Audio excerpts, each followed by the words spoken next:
আসসালামু আলাইকুম। তো আজকে আপনাদেরকে দেখাবো যে কিভাবে লিচুর কলম বা লেবুর কলম দিলে সেই কলম মরার কোনো চান্সই নেই।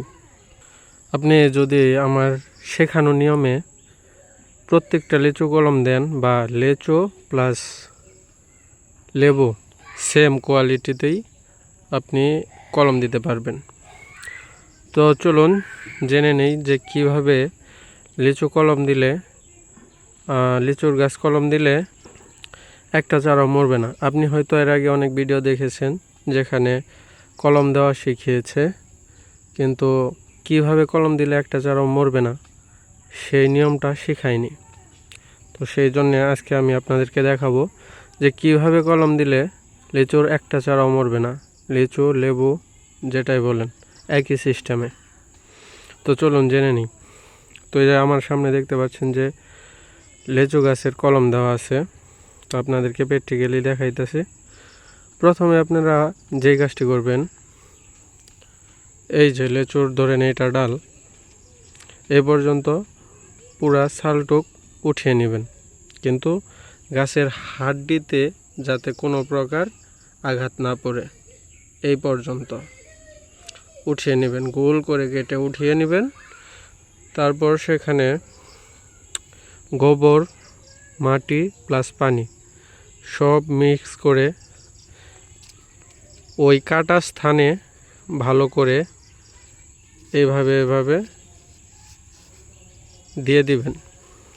দেওয়ার ফলে হবে কি, ওই কাটা স্থানে মাটি থাকার কারণে ওইখান থেকে শিকড় বের হবে। এই যে সামনের দিক থেকে এইদিকে শিকড় বের হয়ে যাবে।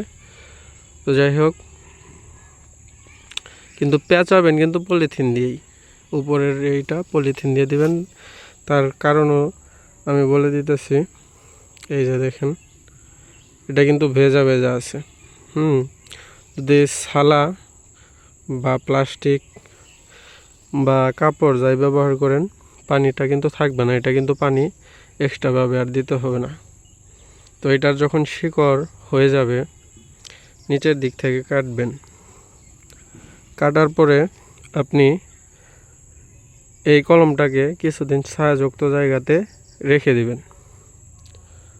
যখন দেখবেন যে গাছগুলো মারা যাচ্ছে না বা কোনো সমস্যা হচ্ছে না, ঠিক সেই সময় আপনি সেই গাছটি রোপণ করতে পারবেন। তবে রোপণের আগে আপনার অবশ্যই যেখানে রোপণ করবেন সেইখানে অবশ্যই ভালোভাবে জৈব সার প্লাস গোবর টোবর দিয়ে পচিয়ে রাখতে হবে, তারপরে গাছটি রোপণ করবেন।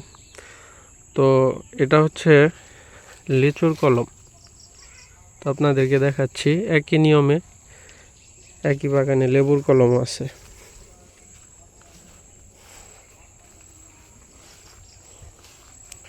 তো এই যে এটা হচ্ছে 12 মাসি লেবু, এই যে কলম একই নিয়মে। তো এইভাবে কলম দিলে মিস যাবে না, আর অবশ্যই পলিথিন ব্যবহার করবে না, এখানে অন্য কোনো কিছু না। এছাড়াও কীভাবে আমের কলম প্লাস অন্যান্য যে কলম রয়েছে সেগুলো দিতে হয় যদি জানতে চান, অবশ্যই কমেন্টে জানাবেন, আমি দেখানোর চেষ্টা করব। তো এই যে এই গাছগুলো দেখতে পাচ্ছেন, এগুলো সবই আমাদের নিজের হাতের কলম দেওয়া গাছ। তো কলম যে দিয়েছি ওই গাছটা অনেক বড়, সেটিও আপনাদেরকে দেখাচ্ছি। এটি হচ্ছে আমাদের চারা গাছের যে বাগানটা সেটা। আর এই যে এটা চায়না, এটা আমাদের কেনা গাছ। যে দেখতে পাচ্ছেন এটি হচ্ছে আমাদের বড় গাছ। এইখান থেকে আমরা সব কলম দিয়ে এই যে যত গাছ দেখছেন বাগানে এগুলা করা হয়েছে। বিশাল পেঁপে ধরছে।